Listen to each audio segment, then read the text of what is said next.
Question number 1 কি বলছে, বলছে চারটি মৌলিক সংখ্যাকে ছোট থেকে বড় হিসেবে সাজানো যদি হয়, প্রথম তিনটি সংখ্যার গুণফল হবে 385 এবং শেষের তিনটি সংখ্যার গুণফল হবে 1001। বৃহত্তম মৌলিক সংখ্যাটি কত? আমি সলভ করতে থাকবো, সাথে সাথে তোমরা উত্তর দিতে থাকবে। চারটা মৌলিক সংখ্যা আছে, ছোট থেকে বড় হিসেবে সাজানো হলো, প্রথম তিনটি সংখ্যার গুণফল হলো 385, তাহলে শেষের তিনটি সংখ্যার গুণফল 1001। বৃহত্তম মৌলিক সংখ্যাটা কত হবে? তো বেসিক্যালি দেখো 385কে যদি তোমরা উৎপাদকে বিশ্লেষণ করো, ঠিক আছে, 5 দিয়ে করো, 5 7 35, 5 7 35, 7 11 77, অর্থাৎ 385কে আমরা লিখতে পারি 5 × 7 × 11। অপরদিকে 1001কে যদি আমি উৎপাদকে বিশ্লেষণ করি, তাহলে দেখো 7 1 7, 7 4 28, 7 3 21, 11 1 11, 11 3 33, অর্থাৎ 1001কে লেখা যাবে 7 × 11 × 13।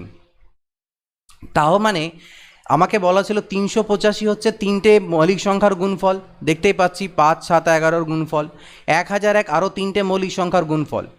এবার 385 ছিল প্রথম তিনটে মৌলিক সংখ্যার গুণফল, তাহলে এটা 1 নম্বর সংখ্যা, এটা 2 নম্বর, এটা 3 নম্বর, আর এটা লাস্টের তিনটে সংখ্যার, তাহলে 2 3 আর 4 নম্বর সংখ্যা। তার মানে আমাকে বলেছে এখান থেকে যে সব থেকে বড় সংখ্যাটি কত, তাহলে বড় মৌলিক সংখ্যাটা কত? 4 নম্বরটা দেখতে পাচ্ছি আমি, সব থেকে বড় হচ্ছে 13 হবে এটার অ্যান্সার, ঠিক আছে, 13 হবে এটা অ্যান্সার। ওকে, ফটাফট অ্যান্সার করো, সি অবভিয়াসলি 13। ঠিক আছে, আমি কুইকলি যাবো বেশি, যাতে আমরা ম্যাক্সিমাম কোশ্চেন করতে পারি। আমার টার্গেট এটাই থাকে লাইভ ক্লাসেসগুলোতে, স্বল্প সময় যতটা কোশ্চেন আমাদের করা যায় আমরা ততগুলো অ্যান্সার করব। এই নয় যে 30 মিনিট ক্লাস করলে আমার 4টা 5টা কোশ্চেন করলাম, তা নয়, মিনিমাম 25-30টা কোশ্চেন অন্তত আমরা 1 ঘন্টার মধ্যে করার চেষ্টা করব। এই ধরনের কোশ্চেন কিন্তু তোমরা দেখতে পাবে, আইসিডিএসের পরীক্ষা তো একটা এসেছিল মেবি এই টাইপের। তো এটা দেওয়া আছে রেকারিং ডেসিমাল বলা হয় এটাকে, আবৃত দশমিক। এটাকে p/q রূপে সামান্য ভগ্নাংশে প্রকাশ করতে হবে, p/q রূপে প্রকাশ করতে হবে।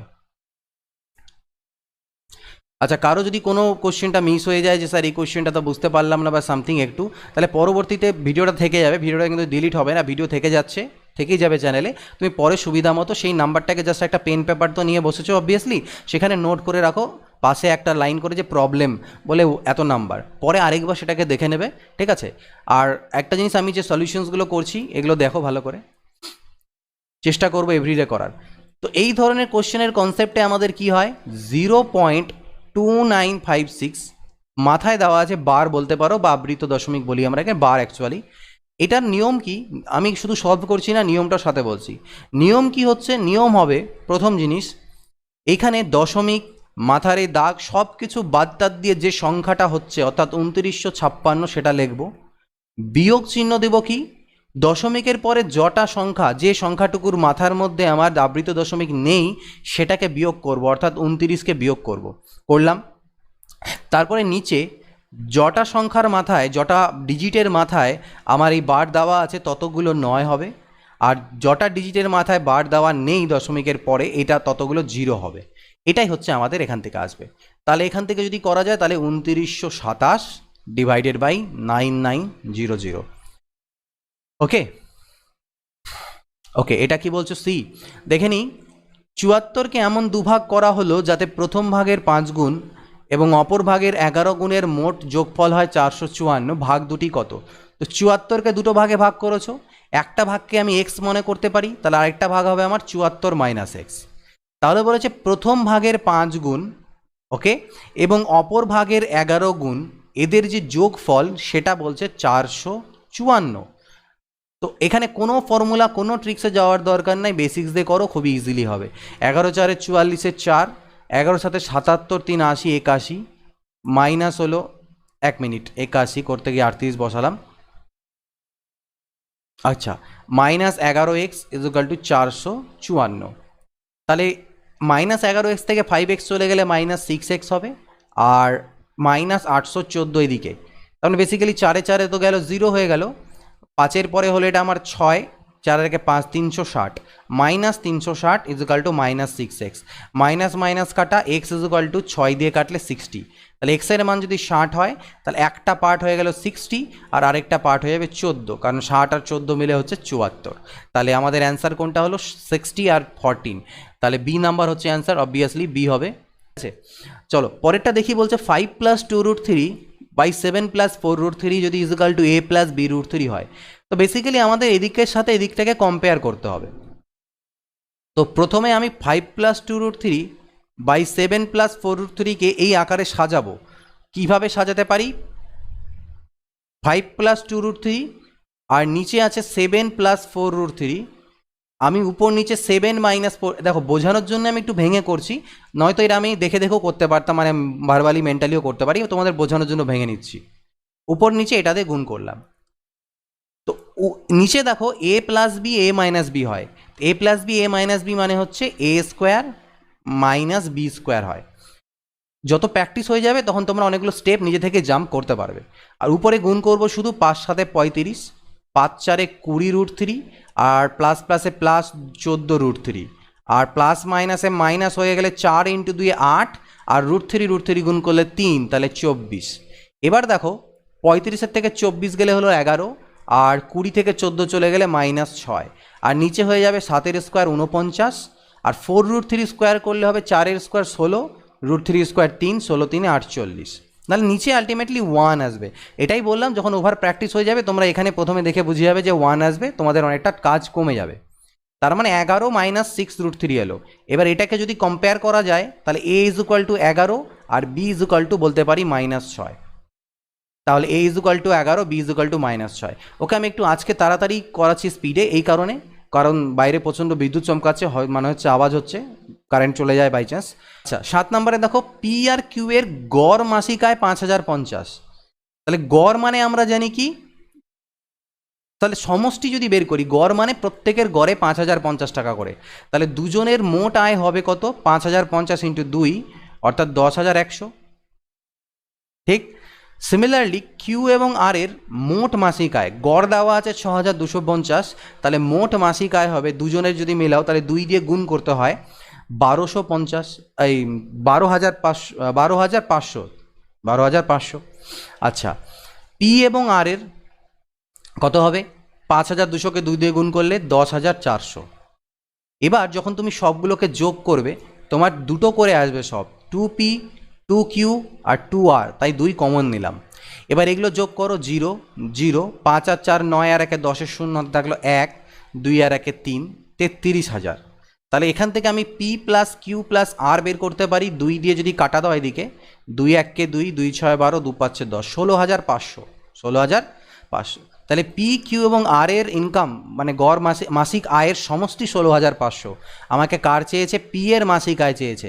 তাহলে আমি এটার থেকে যদি আর এবং কিউ এর মাসিক আয়টাকে বাদ করে দিই তাহলে পি এর পেয়ে যাব। তাহলে টোটাল 16500 থেকে আমি আর কিউ এবং আর এর যে মাসিক আয় ছিল 12500, এটাকে মাইনাস করে দেবো, তাহলে আসবে কত আমার? 4000। ঠিক আছে, 4000 টাকা। তোমরা কি অ্যান্সার করছো দেখি। 9 নম্বর বলছে 10 বছর আগে এক ব্যক্তির বয়স ছিল তার পুত্রের বয়সের 7 গুণ। 2 বছর পর ব্যক্তির বয়সের দ্বিগুণ তার পুত্রের বয়সের 5 গুণের সমান হবে, পুত্রের বর্তমান বয়স কত? তো ফাদার আর সানের বয়সকে যদি আমি, এটা 10 বছর আগে, হ্যাঁ এটা 10 বছর আগে আমি সানের বয়সকে যদি এক্স মনে করি, তাহলে ফাদারের বয়সটা ছিল 7 গুণ মানে 7x। তাহলে বলো তো বর্তমানে তাদের বয়স কত? তাহলে বর্তমানে ফাদারের বয়স 10 বছর বেড়েছে, পুত্রেরও বয়স 10 বছর বেড়েছে। এবার বলছে আজ থেকে 2 বছর পর, তাহলে আজ থেকে আরও 2 বছর পরে ফাদারের বয়স কত হয়ে যাবে? 7x + 12, আর সানের বয়স হয়ে যাবে x + 12।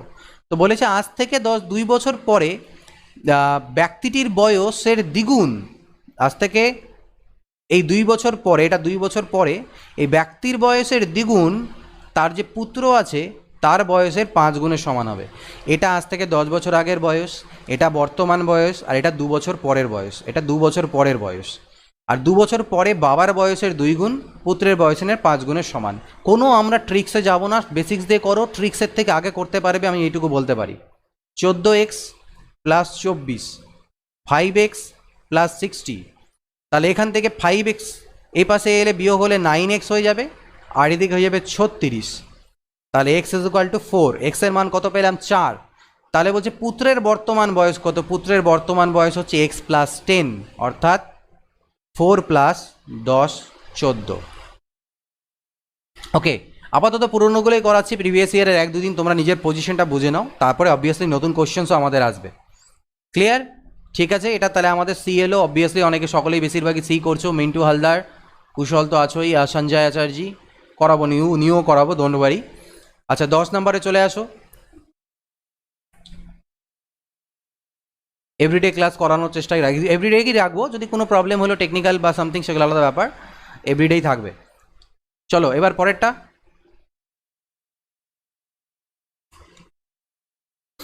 আচ্ছা দেখি এবার পরেরটা, তোমরা 10 নম্বরে চলে আসি, 10 নম্বর অবধি অন্তত আমি করিয়ে দিই। এটা একটু বড় হবে, এই ধরনের কোশ্চেন্সকে বেসিক্স দিয়েই আমরা করি। আরআরবি 2008-এ আসা প্রিভিয়াস ইয়ারেরই কোশ্চেন, বাট ভালো কোশ্চেন।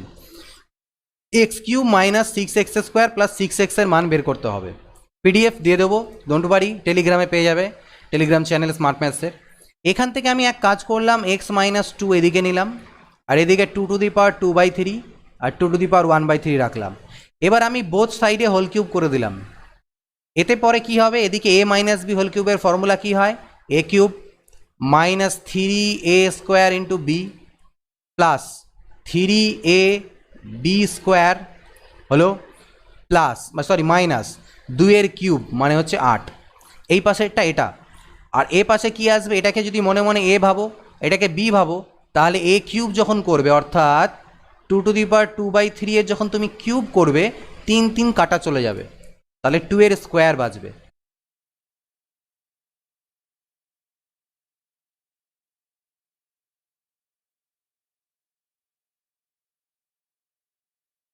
তো গাইজ নেট চলে গিয়েছে যেমনটা জানো, ইলেকট্রিসিটি চলে গিয়েছিলো, ইলেকট্রিসিটি এলো, ভাবলাম আবার লাইভ ব্যাক করি ওখান থেকে, বাট ইন্টারনেট কানেকশনই নেই, যেখান থেকে কেবল অপারেটার থেকে বন্ধ করে রেখে দিয়েছে, রাস্তায় পুড়ে যাবে এইসব ভয় হয়তো বা। তো কিছু করার নেই, এটা প্রবলেম চলতেই থাকে আমার সাথে, যেদিনই কোনো ইনিশিয়েটিভ স্টার্ট করতে যাই এই প্রবলেমগুলো আসেই। যাই হোক, তো আজকে আমাদের কিছু করা থাকলো না, মাঝে মাঝে 1-2 দিন এরকম প্রবলেম হলে হতে পারে। আমি মোবাইলে নেটটা কানেক্ট করে তোমাদের জাস্ট ইনফর্ম করার জন্য যে এলাম, যে আমাদের এই পর্যন্ত আমি এটাকে স্যার সলভ করে দিচ্ছি 10 নাম্বারটাকে কোনো রকমভাবে।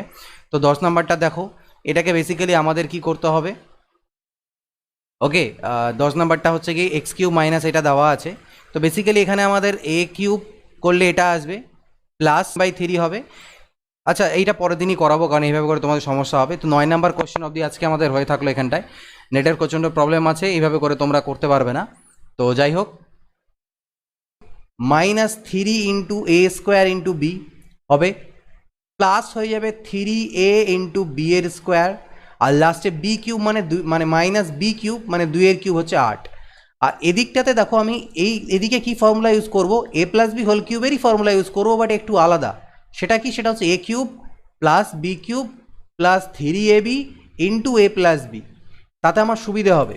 তাহলে a cube plus B cube মানে কি, এটার কিউব, আর দেখো 2^2/3 কিউব যদি আমি করি 3 কাটা যাবে, অর্থাৎ এখানে a কিউব করলে আমার 2 স্কোয়ার পড়ে থাকবে, প্লাস যখন তুমি বি কিউব করছো অর্থাৎ 2^1/3 এর যখন আমি হোল কিউব করছি, তখন 3 কাটা গেলে আমার এখানে পড়ে থাকবে আলটিমেটলি 2^1।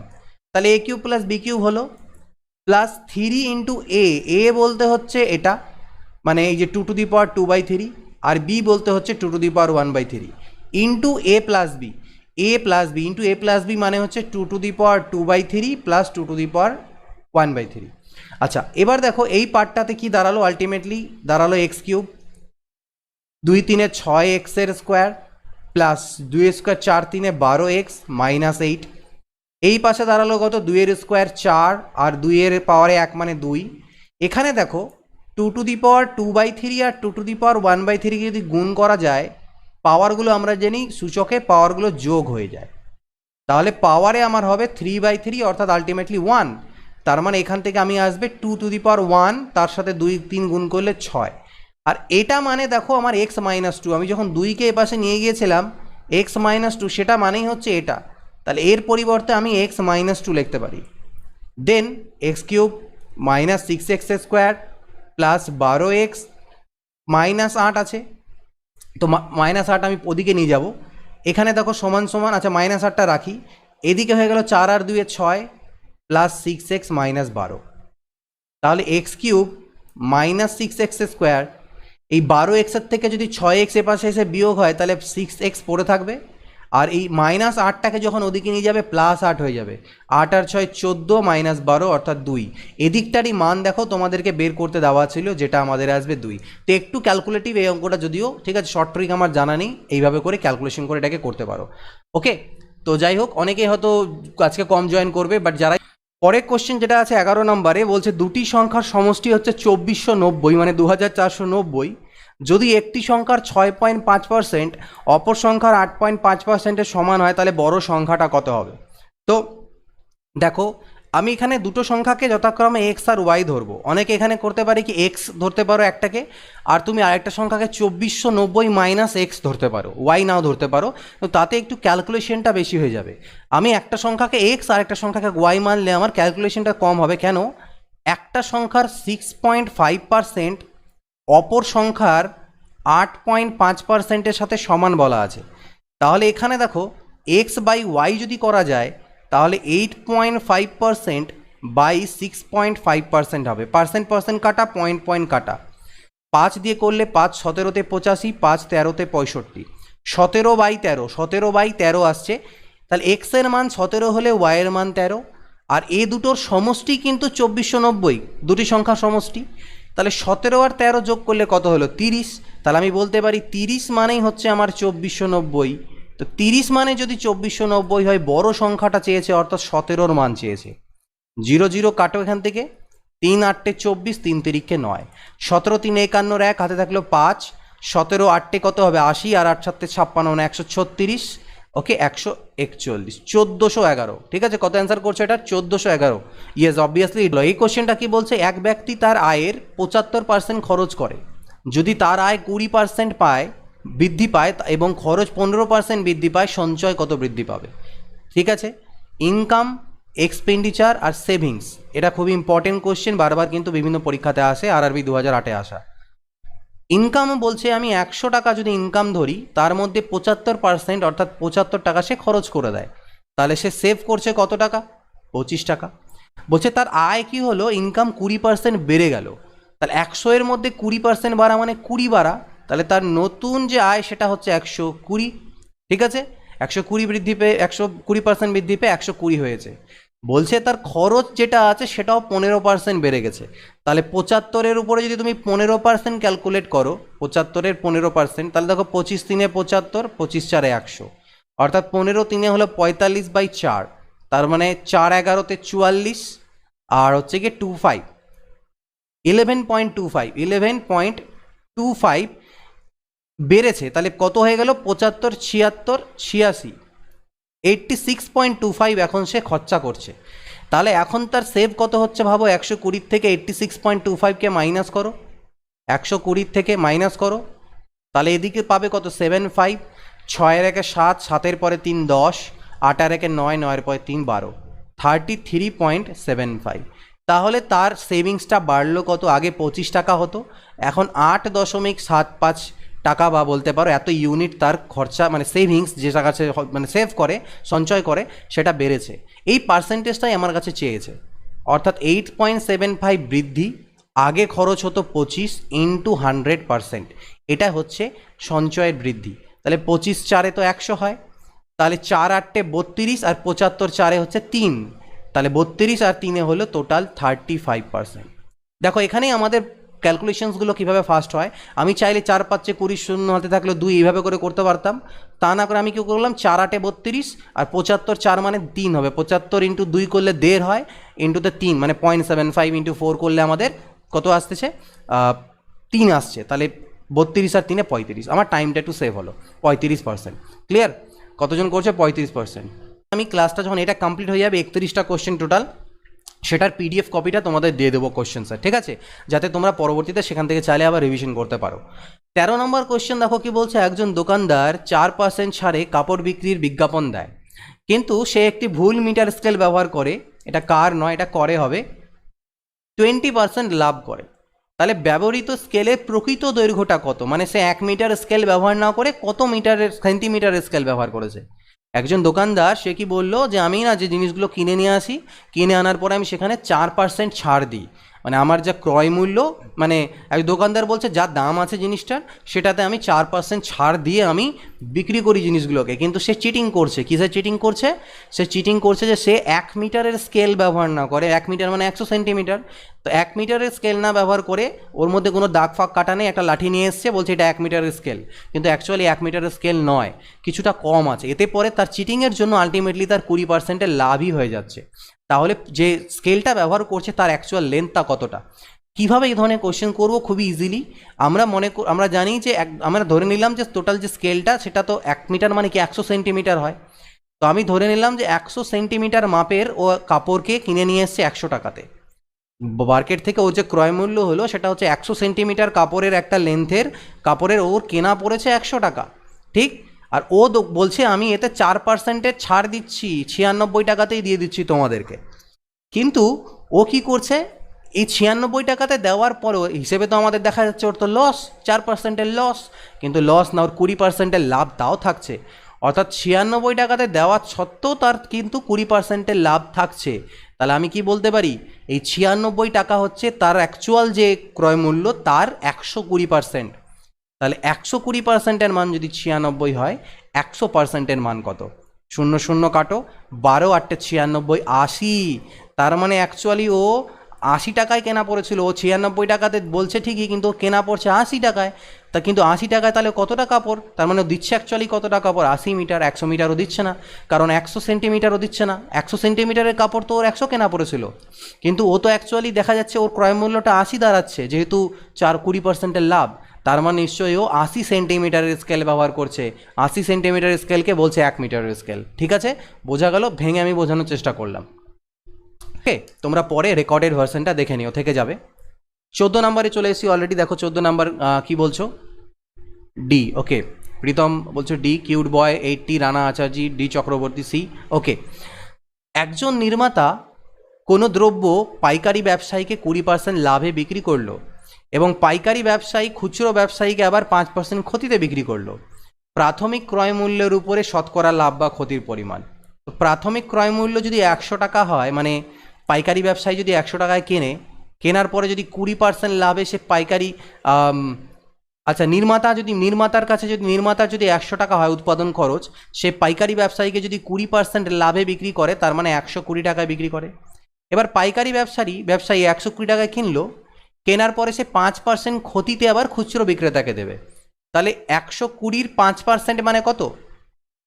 এটা 12 পাচ্ছে, এখানে 12 পাচ্ছে হলো 60/10 মানে 6। তাহলে 120 থেকে যদি 6 কমিয়ে দিই তার মানে 114। তাহলে পাইকারি ব্যবসায়ী আবার খুচরো ব্যবসায়ীকে 114 টাকা দিল। তাহলে বলছে একদম প্রথমে প্রাথমিক ক্রয় মূল্যের উপরে যদি লাভ বা ক্ষতি ক্যালকুলেট করো, তাহলে কত লাভ বা ক্ষতি হলো। তো 100 ছিল ক্রয় মূল্য বা উৎপাদন খরচ, আর বিক্রি হয়েছে আলটিমেটলি 114-তে, তাহলে তো লাভই হয়েছে কত টাকার? 14 ইউনিটের। 100-র মধ্যে 14 ইউনিট মানে 14%। যখন 100-এর মধ্যে ক্যালকুলেট হয় সেটা পার্সেন্টই হয়। তো 100-তে 14 লাভ হয়েছে মানে 14%-এর আমাদের লাভ। এটা 18-তে চলে আসি। দুটি পাইপ। ওকে, 18 নম্বর কি বলছে? দুটি পাইপ একটি ট্যাঙ্ক যথাক্রমে 20 আর 24 মিনিটে ভর্তি করতে পারে এবং একটি নির্গমন নল, মানে খালি করার পাইপ আর কি। নির্গমন নল মানে হচ্ছে খালি করার পাইপ, এবং একটা নির্গমন নল বা খালি করার পাইপ আছে যেটা প্রতি মিনিটে 3 গ্যালন জল বের করতে পারে। গল্পটা কিন্তু আলাদা। এরা বলেছে 20 আর 24 মিনিটে ভর্তি করতে পারে, আর একটা খালি করার পাইপ আছে যেটা প্রত্যেক মিনিটে 3 গ্যালন জলকে বের করতে পারে। 3টা পাইপকে যদি একসাথে চালু রাখি তাহলে 15 মিনিটে ট্যাঙ্কটা ভর্তি হবে। ট্যাঙ্কের ধারণ ক্ষমতা বা ক্যাপাসিটি কত? প্রথম পাইপটাকে এ বললাম, দ্বিতীয় পাইপটাকে বি বললাম, আর তৃতীয় পাইপটাকে সি বললাম। এ পাইপটা 20 মিনিটে ভর্তি করতে পারে, বি পাইপটা 24 মিনিটে, আর যদি 3টে পাইপই একসাথে কাজ করে তাহলে 15 মিনিটে ভর্তি হয়। আবার সি পাইপটা কি করে? প্রত্যেক মিনিটে 3 গ্যালন পার মিনিট, প্রত্যেক মিনিটে 3 গ্যালন জল খালি করার ক্যাপাসিটি আছে। এটা খালি করার, ঠিক, এটা খালি করার। এদের আমি লসাগু করি 120, 20 6 120, 24 5 120, 15 8 120। অর্থাৎ দেখো এ নলটা 1 মিনিটে 6 ইউনিট জল ভর্তি করতে পারছে। আর টোটাল ট্যাঙ্কের ক্যাপাসিটি, এটা হচ্ছে ধারণ ক্ষমতা, ক্যাপাসিটি বা ধারণ ক্ষমতা 120 টোটাল ট্যাঙ্কের। আর তার মধ্যে এ নলটা 20 মিনিটে টোটাল ট্যাঙ্কটা ভরে, তাহলে 1 মিনিটে 6 ইউনিট জল ভরে। বি ট্যাঙ্কটা বি পাইপটা 1 মিনিটে 5 ইউনিট জল ভরে, কিন্তু যখন 3 জন মিলে কাজ করছে 1 মিনিটে মাত্র 8 ইউনিট ভর্তি হচ্ছে। এটা কেন? এ তো 6 ভরছে, বি তো 5 বলছে, 11 তো ভর্তি হওয়ার কথা, কিন্তু 8 হচ্ছে কেন? কমলো কেন? কত কমলো? 3 কমে গেল, 3 কমে গেল। তার মানে আমি বলতে পারি এই যে সি নলটা ছিল, সি নলটা প্রত্যেক মিনিটে 3 ইউনিট করে খালি করে দিচ্ছে, সেই জন্য আলটিমেটলি 8 ইউনিটই ভরতেছে 1 মিনিটে, ভর্তি হচ্ছে। যেখানে 11 হওয়া উচিত, দুজন মিলে 11 ভরে দিচ্ছে, 3টা নল খোলা রাখলে 8 ভরছে। কেন? কারণ সি নলটা প্রত্যেক মিনিটে 3 ইউনিট জল খালি করে দিচ্ছে। প্রত্যেক মিনিটে যদি ও 3 ইউনিট খালি করে দেয় 1 মিনিটে, আর এখানে বলা ছিল 1 মিনিটে 3 গ্যালন খালি করে, তার মানে 3 ইউনিট মানেই 3 গ্যালন জল, 3 ইউনিট মানেই হচ্ছে 3 গ্যালন জল, তাই না? তাহলে 1 ইউনিট মানে 1 গ্যালন জল। আর টোটাল ট্যাঙ্কের ক্যাপাসিটি 120 ছিল, তাহলে 120 ইউনিট মানে 120 গ্যালন। তাহলে টোটাল ট্যাঙ্কের ক্যাপাসিটি 120 গ্যালন। বোঝাতে পারলাম? সি নলটা পার মিনিটে দেখা যাচ্ছে 3 ইউনিট খালি করে, আর এখানে বলে দিয়েছিল যে পার মিনিটে 3 গ্যালন খালি করে।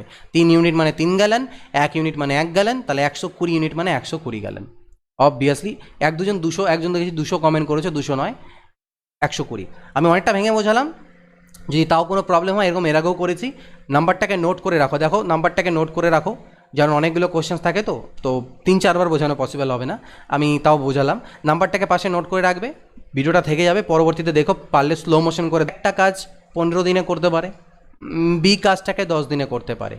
তাহলে এদের লসাগু করি আমরা লসাগু, অনেক হয়তো এই লসাগু মেথডটা জানো না, নাও জানতে পারো, জেনে নাও এটা। তা যদি না জানো তাহলে প্রিভিয়াস ভিডিওগুলো কিন্তু দেখো, টাইম অ্যান্ড ওয়ার্কের একটা প্লেলিস্ট করা আছে, দেখবে বসে বসে বাড়িতে। ঠিক আছে? 30, 15 দুনা 30, 10 দিনে 30, অর্থাৎ এ টোটাল এটা হচ্ছে কাজ 30 ইউনিট, টোটাল কাজ, টোটাল ওয়ার্ক বা টোটাল কাজ। ঠিক আছে? এ 15 ইউনিট কাজ 15 দিনে করে, 30 ইউনিট কাজ, তাহলে 1 দিনে 2 ইউনিট করে। বি 1 দিনে 3 ইউনিট করে কাজ করে। তাহলে দেখো কি বলছে, বি 8 দিন কাজ করলো, তাহলে বি 8 দিনে কতটা কাজ করবে? 1 দিনে 3 ইউনিট করে, তাহলে 8 দিনে করবে 24 ইউনিট কাজ। তাহলে বি নিজে 24 ইউনিট করে দিয়েছে, বাকি থাকলো কতটা? 6 ইউনিট কাজ বাকি থাকলো। এই 6 ইউনিট কাজ কে করবে? এ করবে। এ 1 দিনে 2 ইউনিট করে, 6 ইউনিট করতে কতদিন টাইম নেবে? 6 ইউনিট করতে 3 দিন টাইম নেবে। ক্লিয়ার? তো এগুলো খুবই ইজি, আমি বোঝাচ্ছি যেহেতু একটু ভেঙে ভেঙে বোঝাচ্ছি, নাহলে এগুলো কয়েক সেকেন্ডের অঙ্ক। ঠিক আছে? যদি এগুলো এই ধরনের কোশ্চেনকে আমি কীভাবে করি এইভাবে, যে ডি কিলোমিটার যখন তুমি হাঁটছে এ আর বি, এ বি এর থেকে 2 ঘন্টা বেশি সময় নিচ্ছে। ডি হচ্ছে ডিস্টেন্স, এটাকে বলছি এর স্পিড, এ মানে হচ্ছে এর গতিবেগ, তাহলে দূরত্ব বাই গতিবেগ মানে সময়। এর যে সময় লাগছে ডি কিমি যেতে বি এর 2 ঘন্টা বেশি সময় লাগছে, এই সময়টা 2 ঘন্টা বেশি। 1 নাম্বার ইকুয়েশন। 2 নম্বর বলল, যদি এ তার স্পিডটাকে ডাবল করে দেয়, তাহলে তার 1 ঘন্টা কম সময় লাগে বি এর থেকে। এবার ঘটনাটা উল্টে গেল, এর স্পিড আর এ নেই, 2a হয়ে গেছে, ওই জন্য এর সময় কম লাগছে বি এর থেকে, কত? 1 ঘন্টা। আমাদের বি এর ডি কিলোমিটার হাঁটতে কত সময় লাগবে বের করতে বলেছে, অর্থাৎ আমাদের বি এর গতিবেগটা আগে দরকার। তো বি এর গতিবেগ বের করলে এই দুটো ইকুয়েশনকে সলভ করব, কিন্তু বি এর গতিবেগ বের করব, এটাকে আমরা ভ্যানিশ করব। তাই এই ইকুয়েশনটার নিচে, মানে টোটাল ইকুয়েশনটাকে হাফ দিয়ে গুণ দিলাম। কত দিয়ে? হাফ দিয়ে গুণ দেওয়ার অর্থ হলো ইকুয়েশনটার নিচে 2 দিয়ে গুণ করা, এদিকেও 2 দিয়ে, এদিকেও 2 দিয়ে, এদিকেও 2 দিয়ে। তো 2 কাটা চলে গেলে আমার এখানে কত পড়ে থাকবে? এখানে আমার 1 পড়ে থাকবে। এবার এই ইকুয়েশনটা আর ইকুয়েশনটাকে আমরা কি করলাম? উপর নিচে সাজালাম, কিন্তু এর নিচে লিখবো এ কে d/2a, দেখো মাইনাস ছিল, আর এখানে প্লাস d/b আছে = 1, করে দাও যোগ করলে এটা কাটা চলে যাবে। এখানে তুমি পাবে d/b মাইনাস d/2b = 1 আর 1 যোগ করলে 2। এখানে যদি লসাগু করো তাহলে তুমি পাবে d/2b = 2। আর এখান থেকে যদি b বের করতে চাও, এখান থেকে যদি b এর মান বের করতে চাও, তাহলে 2 দুনা d/4, b এর মান আসলো d/4, অর্থাৎ b এর গতিবেগ হয়ে গেল d/4। তাহলে বলছে d কিমি হাঁটতে b এর সময় কত লাগবে, তাহলে d কিমি হাঁটতে সময়, টাইম = ডিস্টেন্স বাই b এর স্পিড, অর্থাৎ d/4। d কাটা 1/1/4, তাহলে 4 পাল্টি খেয়ে উপরে গেলে 4 ঘন্টা সময় লাগবে। ঠিক আছে? বেসিক্যালি 4 ঘন্টা টাইম লাগবে। 20 হচ্ছে অ্যান্সার, 4 ঘন্টা। কত? 4 ঘন্টা। 21 নম্বর দেখো, এক ব্যক্তি স্থির জলে 4 কিমি পার ঘন্টা গতিতে সাঁতার কাটতে পারে, নদীর প্রস্থ 1 কিলোমিটার। এই কোশ্চেনটা ইন্টারেস্টিং এবং ফালতু কোশ্চেনও বলতে পারো। যদি স্রোতের বেগ কিলোমিটার পার ঘন্টা হয়, তাহলে নদীটি সোজা অতিক্রম করতে কত সময় লাগবে? RRB 2009-এ আসা। দেখো পরীক্ষায় দেখে মনে হবে কোশ্চেনটা কত একটু কীরকম ধরনের কোশ্চেন, পরে বুঝতে পারবে না, অপশন করতে নেবে উত্তরও মিলবে না। সেই জন্যই বলছি এটা তোমরা ট্রাই করো, তারপরে আমি বোঝাচ্ছি কোশ্চেনটাতে ফ্ল কোথায় আছে। একটু ভুল আছে কোশ্চেনটাতে, বাট ফ্ল কোথায় আছে। 15 মিনিট একজন বলছো। Rabi Pramanik, thank you. Math is not tough, ঠিক আছে, একটু ভেঙে চুরে করলে বুঝলে পরে আমাদের রিয়েল লাইফের সাথে, বিশেষ করে পাটিগণিত, তো পাটিগণিত মানে হচ্ছে রিয়েল লাইফ, অ্যারিথমেটিক মানে রিয়েল লাইফ, ভেঙে চুরে নিয়ে করলে পরে আমাদের যত ভাঙতে পারবে ম্যাথগুলোকে প্রথম প্র্যাকটিসের সময়, তত কিন্তু ভালো আন্ডারস্ট্যান্ডিং লেভেল ডেভেলপ হবে। আন্ডারস্ট্যান্ডিং লেভেল যখন বেড়ে যাবে, বেস ক্লিয়ার হয়ে যাবে, ভিত মজবুত হবে, স্পিড অটোমেটিক্যালি চলে আসবে। স্পিড আসতে টাইম লাগে, বাট আসবে। এখানে কিছু বলেনি, স্থির জলে গতিবেগ বলেছে। স্থির জল বলতে আমি সবসময় SB বলি, বোট বলি, সে যাই থাকুক না কেন, আমি অত ঝামেলায় যাই না। স্থির জলে গতিবেগ বলতে আমি মনে করি নৌকার গতিবেগ 4 কিলোমিটার, 4 কিমি প্রতি ঘন্টা। আর নদীটা বলছে 1 কিলোমিটার চওড়া, প্রস্থ মানে চওড়া, প্রস্থ মানে এই যে এটা চওড়া, এটা গোটা বড় নদী, এটা প্রস্থ 1 কিমি। তো বলছে স্রোতের গতিবেগ আবার বলছে 3 কিলোমিটার প্রতি ঘন্টা। এবার হচ্ছে নদীটি সোজাসুজি পার হতে হবে, এই বরাবর। তো এখানে আমার কনসেপ্টটা হলো, এইখানে যখন আমরা ধরবো, তো আমাদেরকে কি ধরবো? স্রোতের অনুকূলে ধরবো না স্রোতের প্রতিকূলে ধরবো? কিচ্ছু ধরা যাবে না, স্রোতের অনুকূলও না, স্রোতের প্রতিকূলে ধরা যাবে না। এইখানে যখন বলছে আমাদের সোজাসুজি ধরতে হবে, অর্থাৎ এই কোশ্চেনের ক্ষেত্রে কিচ্ছু করার দরকার নেই, শুধুমাত্র এই গতিবেগটাই ধরবো, যে এই গতিবেগে 1 কিলোমিটার যেতে কত সময় লাগবে। তাহলে 1 কিমি যেতে এই স্পিডে যদি যাও, তাহলে এত ঘন্টা সময় লাগবে। Distance by speed time. তো এটাকে যদি আমরা করি 4 দিয়ে করলে 1 মিনিট 60, 100 দিয়ে কেন গুণ দিলাম, 60 দিয়ে গুণ দেবো, মিনিট করতে গেলে পরে 15 মিনিট। তো বোঝা গেল, এটাই হচ্ছে কনসেপ্ট। 15 মিনিট আসছে, কিন্তু অ্যাকচুয়ালিতে তাহলে আমাকে 3 কিলোমিটার পার ঘন্টা দিল কেন? স্রোতের গতিবেগটার কিন্তু এখানে আলটিমেটলি কাজ প্রয়োজন পড়বে না, ঠিক আছে। এই হচ্ছে গল্প, স্রোতেরটা আমাদের দরকার এখানে পড়বে না, আমাদের 15 মিনিটই আসবে, স্রোতের গল্পটা প্রয়োজনই নেই। কিছু কোশ্চেন থাকে এরকম, রেলওয়ের কোশ্চেনগুলো বিশেষ করে আমি দেখছি, জানি না আগে হয়তো হতো, এখন আশা করছি এই ভুলগুলো হবে না। আসতে অনেক দিন আগেকার কোশ্চেন, তো তখন টাইপিংয়ে ভুল হতো, এখন এগুলো হবে না, সাধারণত ভুল হওয়ার চান্সেস আই থিঙ্ক কমই হবে, এত ভুল হবে না, কারণ অনলাইন যেহেতু পরীক্ষা, তো অনলাইন পরীক্ষাতে কারেকশন করার সুবিধাটা থাকে। অফলাইনে একবার কোশ্চেন পেপার প্রিন্ট আউট হয়ে গেলে হয়তো তখন প্রবলেম হতো, বাট এখন এত ভুল থাকবে না। এখন হয়তো TCSও যদি পরীক্ষা নেয়, তো এত ভুল তোমরা পাবে না, কোশ্চেনগুলোতে খুব কম ভুলই হবে, তবে ভুল একটু। নির্দিষ্ট গতিতে ধাবমান একটি ট্রেন 12 সেকেন্ডে 96 মিটার দীর্ঘ একটি প্ল্যাটফর্ম আর 15 সেকেন্ডে 141 মিটার দীর্ঘ একটি প্ল্যাটফর্মকে অতিক্রম করে, ট্রেনটির দৈর্ঘ্য আর গতিবেগ কত?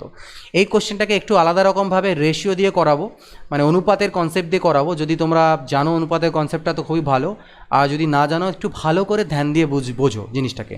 এটাকে আমরা কিন্তু আমি এর আগে করিয়েছি দিয়ে আমরা S ধরে নিতাম, যে আমি স্পিড তো দু ক্ষেত্রে সেম, সেটাকে S ধরতাম। মানে আমি আগে করিয়েছিলাম তোমাদের এরকম করে, যে যখন ট্রেনটার দৈর্ঘ্যকে আমি L আর গতিবেগকে S ধরতাম, তাহলে বলতাম 12 সেকেন্ডে যদি 96 মিটার দীর্ঘ প্ল্যাটফর্ম যাচ্ছ, তো প্ল্যাটফর্ম অতিক্রম করার অর্থ হচ্ছে নিজের ট্রেন, মানে প্ল্যাটফর্মের দৈর্ঘ্য প্লাস নিজের দৈর্ঘ্য অতিক্রম করা, by speed, distance by speed, অর্থাৎ টাইম 12 সেকেন্ড।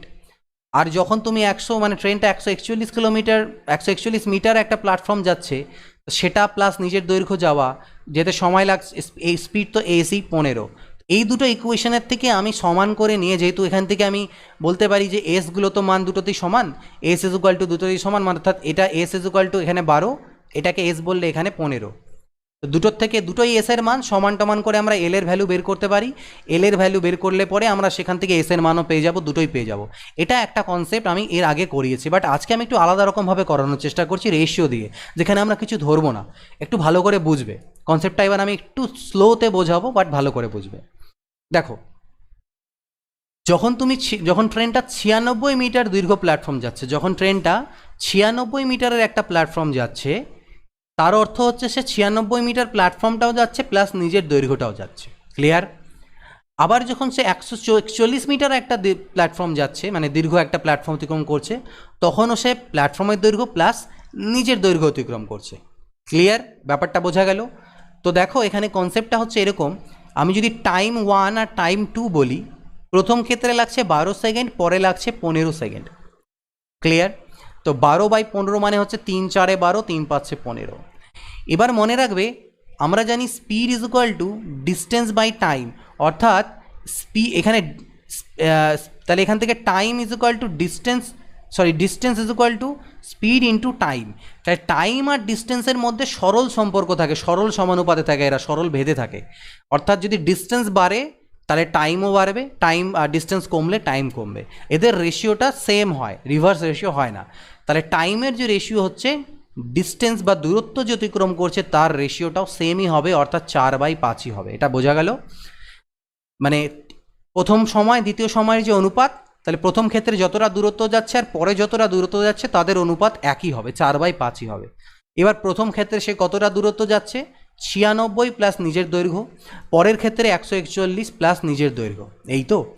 তা এদের মধ্যে ডিফারেন্স কত দেখো, 1 ইউনিটের, অর্থাৎ প্রথম ক্ষেত্রে সে কম দূরত্ব যাচ্ছে, প্রথম ক্ষেত্রে সে কম দূরত্ব যাচ্ছে।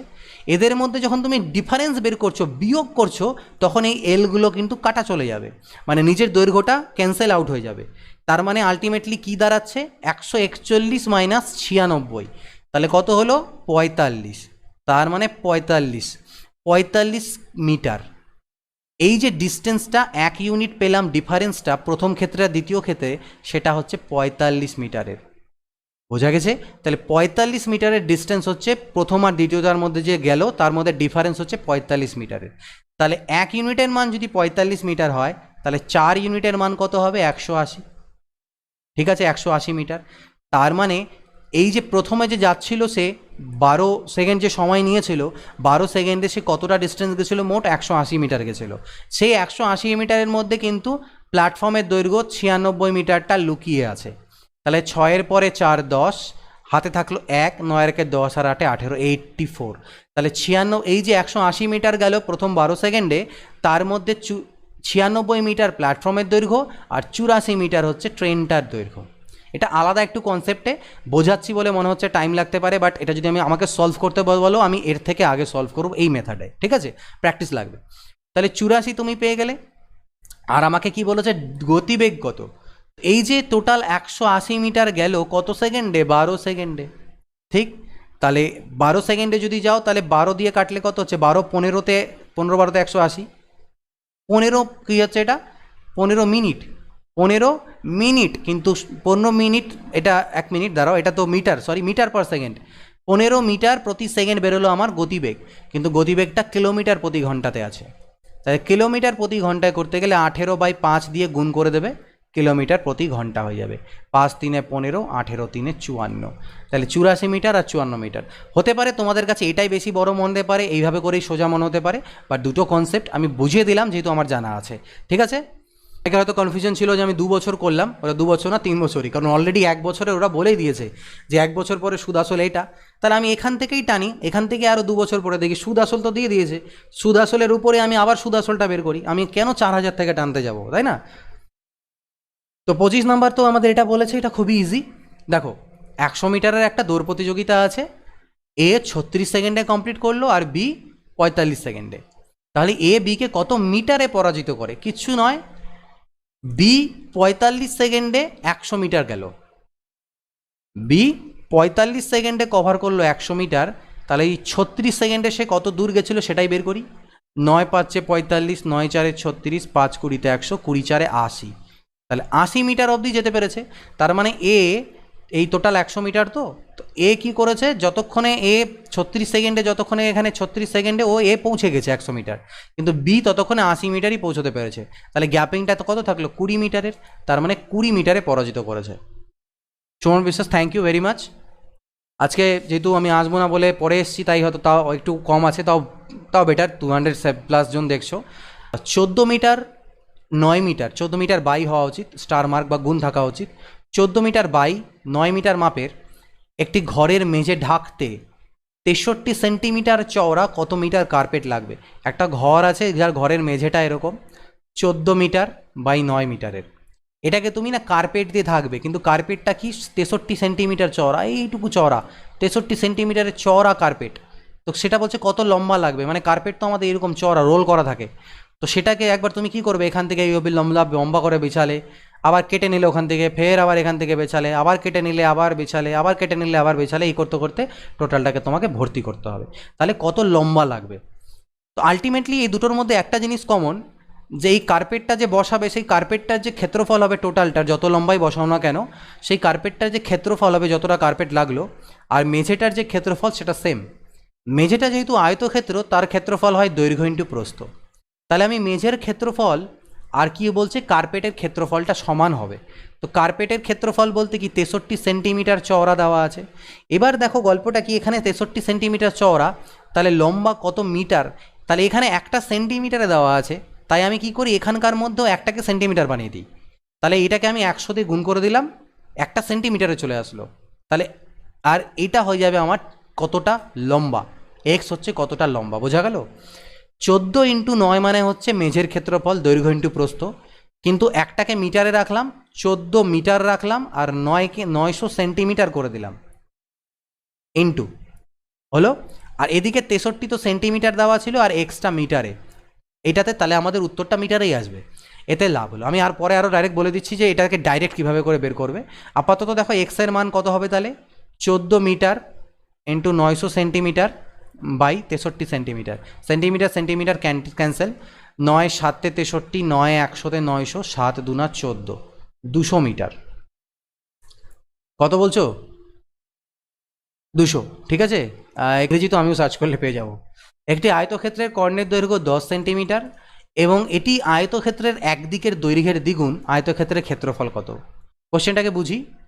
আয়তক্ষেত্রের যে কর্ণটা সেটা বলা আছে 10 সেমি, আর বলছে এই যে দুটো বাহু তার মধ্যে যে কোনো একটা বাহুর এটা ডাবল। তো আমি ছোটো বাহুটাকেই মনে করলাম যে সাপোজ এই বাহুটার ডবল হচ্ছে এই কর্ণটা, তাহলে এটা 5 হবে, বোঝা গেল।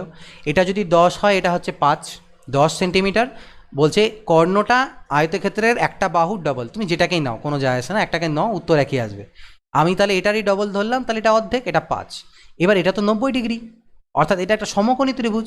তো সমকোণী ত্রিভুজের কি পিথাগোরাসের সূত্র দিয়ে আমি এই বাহুটার দৈর্ঘ্য বের করতে পারবো, পারবো কি পারবো না? অবশ্যই পারবো। কীভাবে বেরোবে দেখো, ও এটা হচ্ছে কি আমাদের এখান থেকে আসবে কি, মানে এটা আসবে রুট ওভার, ওকে, আয়তক্ষেত্রটির ক্ষেত্রফল। তো দেখো রুট ওভার এখান থেকে আসছে আমার 100 স্কোয়ার, মানে 10-এর স্কোয়ার, এটা হচ্ছে 10-এর স্কোয়ার, আর মাইনাস হয়ে যাবে 5-এর স্কোয়ার, ঠিক আছে। তাহলে 10-এর স্কোয়ার কত হলো 100 মাইনাস 25, অর্থাৎ 75। তো 75কে আমরা লিখতে পারি 25 3 75, মানে 5√3, 5√3। তাহলে এই ত্রিভুজটার আমরা ভূমিও পেয়ে গেলাম, লম্ব পেয়ে গেলাম, বা বলতে পারো আয়তক্ষেত্রের আমরা ভূমি পেয়ে গেলাম, আয়তক্ষেত্রের লম্ব পেয়ে গেলাম, মানে দৈর্ঘ্য প্রস্থ পেয়ে গেলাম। তাহলে আয়তক্ষেত্রের ক্ষেত্রফল কি হবে, দৈর্ঘ্য ইন্টু প্রস্থ, 25√3। Option C 25√3। এটা কি বলছে, 21 সেন্টিমিটার গভীর আর 16 সেন্টিমিটার ব্যাস বিশিষ্ট একটি শঙ্কু আকৃতির পাত্রে কত পরিমাণ জল ধরে? তো জল ততটাই ধরবে যতটা তার আয়তন, তাই না? মনে রাখবে জল ততটাই ধরবে ততটাই তার আয়তন, কারণ আমরা জানি জল যে পাত্রে রাখো সেই পাত্রের আকার ধারণ করে। তো শঙ্কুর আয়তনের ফর্মুলা হচ্ছে 1/3 পাই আর স্কোয়ার এইচ। ফর্মুলাগুলো একদম মুখস্থ থাকা উচিত, মেনসুরেশন বা পাটিগণিতের যেন একটা ফর্মুলা এরকম না হয় যে মনে নেই। যতই কনসেপ্ট শেখো ফর্মুলা মনে রাখতে লাগবে। পাটিগণিত অ্যাডভান্স ম্যাথসের অনেক চ্যাপ্টার আছে, অনেক ফর্মুলা আমাদের কিন্তু মনে রাখতে হয়। তাহলে 1/3 হলো। আচ্ছা এখানে কেজি আছে, তো এগুলো কেজি ভুলে যাও, এগুলো লিটার মনে করো। তো কেজি বেসিক্যালি তো হয় না, লিটারে হয়। এখানে কেজির কনসেপ্টটা আসবে না, এখানে লিটার আসবে, এগুলোকে লিটার, এগুলো হচ্ছে লিটার। তাহলে পায়ের মান কত হয় আমাদের, 22/7 হয়। আচ্ছা আর বলতে ব্যাসার্ধ, তো এখানে ব্যাস দেওয়া আছে 16, ব্যাস যদি 16 হয় ব্যাসার্ধ তার অর্ধেক হবে 8 হবে, তাহলে 8-এর স্কোয়ার। উচ্চতা দেওয়া আছে কত, 21, উচ্চতা বলো বা গভীরতা বলো সেম জিনিস। এত কি হলো, এগুলো কি দেওয়া ছিল, সেন্টিমিটারে দেওয়া ছিল, ঘন সেমি, এটা হচ্ছে সেন্টিমিটার কিউব বা ঘন সেন্টিমিটার। তাহলে দেখো এখানে 7 3 21, 3 3 কাটা গেল, তার মানে 22 ইন্টু 64 ঘন সেমি। 64 দুনা 128, সাথে থাকলো 12, 64 দুনা 128 আর 2 30 40, 140, 1408 ঘন সেমি। কিন্তু উত্তর দেখো লিটারে আছে, লিটার মানে আমি কি বলেছিলাম, ঘন ডেসিমিটার, ঘন ডেসিমি, 1 ঘন ডেসিমিটার মানে আমার 1 লিটার হয়। তো সেন্টিমিটার, ঘন সেন্টিমিটারকে ডেসিমিটার বানাবো কিভাবে, ঘন সেন্টিমিটার থেকে যদি আমাকে ডেসিমিটার বানাতে হয় তাহলে এখানটায় করতে হবে ভাগ, কত দিয়ে ভাগ দিতে হবে, 3টে, তিনটে 10 দিয়ে মানে আলটিমেটলি 1000 দিয়ে ভাগ দিতে হবে, তাহলে এটা আমার ঘন ডেসিমিটার হয়ে যাবে, এটা আমার ঘন ডেসিমিটার হয়ে যাবে। তিনটে 0 দিয়ে ভাগ দেওয়া মানে কয় ঘর পর দশমিক, 3 ঘর পরে 1.408 ঘন ডেসিমি, আর ঘন ডেসিমি মানে হচ্ছে লিটার, তাহলে 1.408 লিটার। এখানে বলছে একটা ভূমিতে অবস্থিত কোনো একটা টাওয়ার আছে আর একটা কোনো বিন্দু আছে পি, পি থেকে এই পি বিন্দু থেকে কিছু দূরে আছে টাওয়ারটা, পি বিন্দু থেকে যদি আমি টাওয়ারের একদম শীর্ষবিন্দুটাকে দেখি, শীর্ষটাকে, তাহলে যে উন্নতি কোণটা হবে সেটা 30 ডিগ্রি। এই উন্নতি কোণটা হবে কত ডিগ্রি বলছে, 30 ডিগ্রি হবে। আর কি বলছে, টাওয়ারটার উচ্চতা 100 মিটার।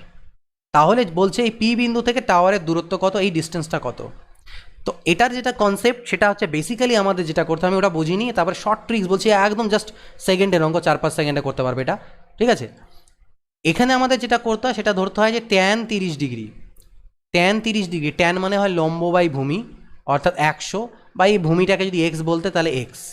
এবার ট্যান 30 ডিগ্রির মান হয় 1/√3 ইজুকাল টু 100/x, কোনাকুনি গুণ করলে x ইজুকাল টু 100√3।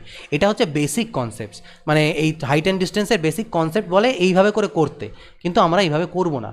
একটা জিনিস মনে রাখবে, আমি আগেও বলেছি আবারও বলছি, অনেকে যারা জানো আমার কাছে সেখানে ছেলে, আমি আবারও বলছি, মনে রাখবে এই হাইট অ্যান্ড ডিস্টেন্সের চ্যাপ্টারে মনে করো এই কোণটা 30 ডিগ্রি আর এই কোণটা মনে করো 60 ডিগ্রি আছে, মনে করো এই কোণটা 30 ডিগ্রি, এই কোণটা 60 ডিগ্রি, যেহেতু এই কোণটা 60 ডিগ্রি তাই জন্য এই বাহুটা বড় হবে, কারণ জানি বড় কোণের বিপরীত বাহুটা বড় হয় আর ছোট কোণের বিপরীত বাহুটা ছোট হয়, তাহলে এই বাহুটা ছোট এই বাহুটার থেকে। সাপোজ করে নাও তোমাকে এই বাহুটার মান যদি দেওয়া থাকে এক্স, তোমাকে এই বাহুটার মান বের করতে বলেছে, তাহলে মনে রাখবে বড় বাহুর মান বের করতে গেলে আমাকে √3 দিয়ে গুণ দিতে হবে, অর্থাৎ x√3 হবে। আর যদি উল্টোটা থাকে যে তোমাকে এই বাহুটার মান এক্স দেওয়া আছে, তোমাকে ছোট বাহুর মান বের করতে দিয়েছে, তাহলে তোমাকে √3 দিয়ে ভাগ দিতে হবে, x/√3 হবে। এবার এটাও তোমার মনে রাখার দরকার নাই যে ছোট বাহু বড় বাহু, মনে রাখবে 30 ডিগ্রি কোণের সাথে লাগানো বাহুটার মান যদি বের করতে হয় তাহলে √3 দিয়ে গুণ করব, আর যদি 60 ডিগ্রির সাথে লাগানো বাহুটার মান বের করতে হয় তাহলে √3 দিয়ে ভাগ করব। এইটা শুধু মনে রাখো, তাহলেই আমাদের হয়ে যাবে। তাহলে এখানে আমরা কোন বাহুটার মান বের করবো, 30 ডিগ্রির সাথে লাগানো বাহু, তাহলে √3 দিয়ে গুণ করতে হবে 100√3, উত্তর শেষ। বোঝা গেছে? পরীক্ষায় আমরা হাইট অ্যান্ড ডিস্টেন্সের ম্যাক্সিমাম কোশ্চেন্সগুলোকে এইভাবে করেই করে দেবো, শুধু এই কনসেপ্টটা দিয়ে যে 30 ডিগ্রির সাথে লাগানো বাহুকে √3 দিয়ে গুণ, আর 60 ডিগ্রির সাথে লাগানো বাহুকে যদি বের করতে হয় √3 দিয়ে ভাগ, ব্যাস। এটা হচ্ছে 30 আর 60-এর ক্ষেত্রে। 45 ডিগ্রির ক্ষেত্রে তো এই দুটা বাহুর মান সমানই হয়, কোনো যায় আসে না। ব্যাপারটা বোঝা গেছে? জাস্ট এটুকু কাজ করতে হবে, 30 ডিগ্রির সাথে লাগানো বাহুর মান বের করতে গেলে √3 দিয়ে গুণ, আর 60 ডিগ্রির সাথে লাগানো বাহুর মান বের করতে গেলে √3 দিয়ে ভাগ। যেমন দেখো এটা 60 ডিগ্রি আছে, এই বাহুটার মান যদি দেওয়া থাকতো এটা বের করতে বলতো, তাহলে এটাকে √3 দিয়ে ভাগ দিতে, √3 কাটা গিয়ে 100 পেয়ে যেতে। তো যাই হোক, আমাদের এটার অ্যান্সার কত এলো, 100√3। এবার √3-র মানটা আমাকে পুট করতে হবে, এখানে দেখো অপশানগুলো এরকম এরকম আছে, তো √3 মান বলেও দেয়নি, তো √3 মান আমাদের মনে রাখবে এটা 1.732 হয়।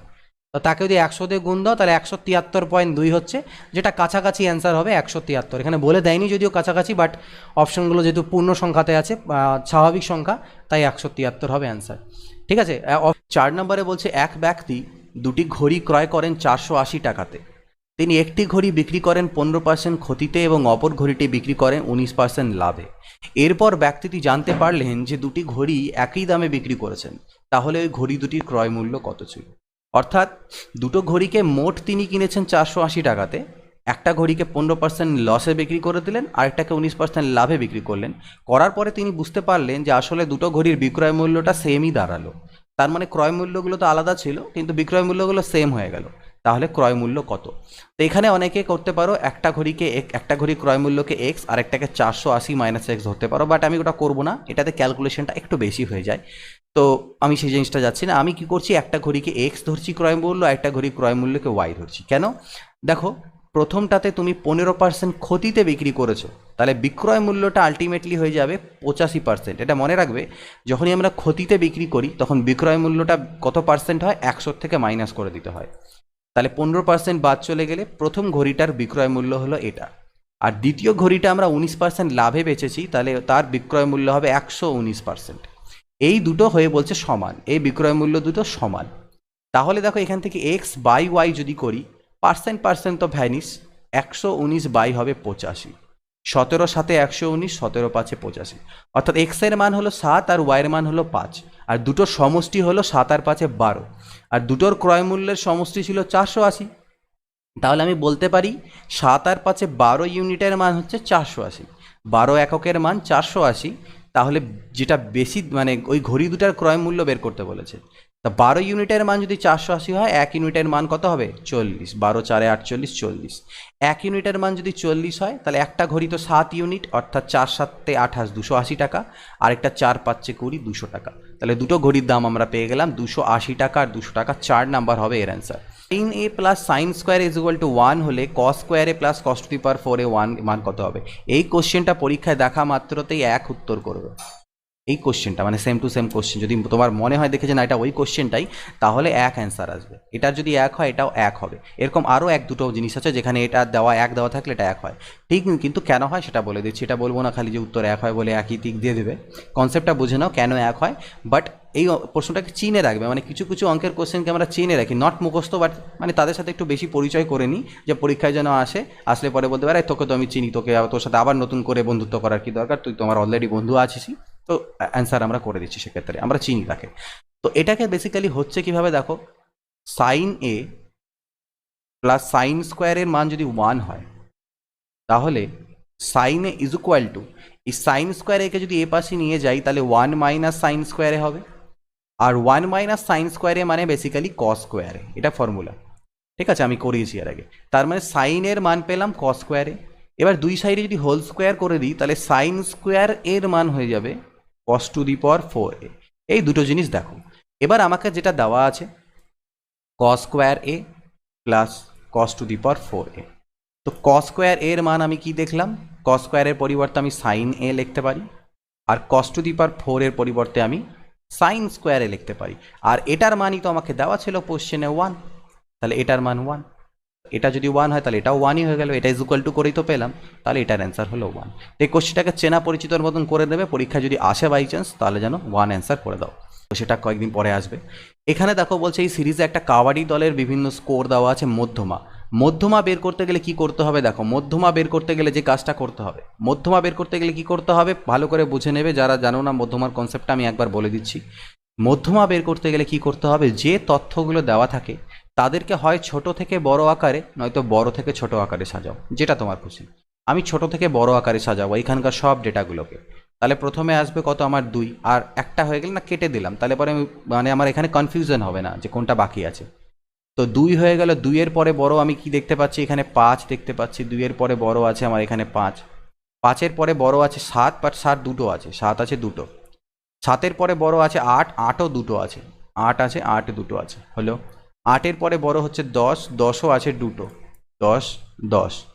10-এর পরে আমার কি আছে দেখি, 10-এর পরে আছে আমার 14, 10-এর পরে আছে 14, 14-এর পরে আছে 15, 14 15।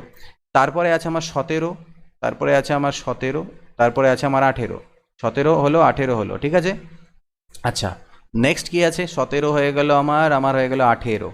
এবার আছে 24, এবার আছে 24, 24 হয়ে গেল, 27, 28 আর 48 হয়ে গেল।